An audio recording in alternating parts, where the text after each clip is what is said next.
یہاں پر امام فخر الدین رازی رحمۃ اللہ ایک بڑی پیاری بات فرمائی ہے. وہ فرماتے ہیں صحابہ کرام نے اولی الامر کا معنی بیان کیا اولی الفقہ فقی، اور لوگ کہتے ہیں اس سے مراد ہے حاکم. 1 منٹ کے لیے ہم اولی الامر کا معنی حاکم ہی مان لیتے ہیں. سوال یہ ہے کہ حاکم کی بات کون سی مانیں گے، جو شریعت کے مطابق ہو یا شریعت کے خلاف مخالف ہو؟ حاکم کی بات شریعت کے مخالف ہو، لا طاعت المخلوق فی معصیت الخالق، پھر نہیں مانی جاتی. اور اگر حاکم کے بات شریعت کے موافق ہو تو پھر مانی جاتی ہے. اب سوال یہ ہے کہ حاکم جو شریعت کے مطابق بات کہے گا اس کی وجہ کیا ہے؟ کیا حاکم عالم ہے یا حاکم علماء سے پوچھ کے بتاتا ہے؟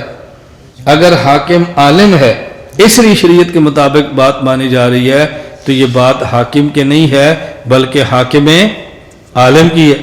اور اگر خود عالم نہیں ہے، عالم سے پوچھ کے بتاتا ہے تو پھر مانتے ہیں. اس کا معنی کیا ہے؟ ہم نے بات مانی ہے حاکم کی اور حاکم نے بات مانی ہے عالم کی.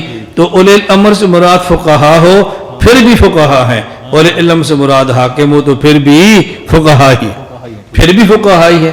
اس لیے یہاں فرمایا خدا کی بات مانو، مصطفیٰ کی بات مانو اور فقہا کی بات مانو.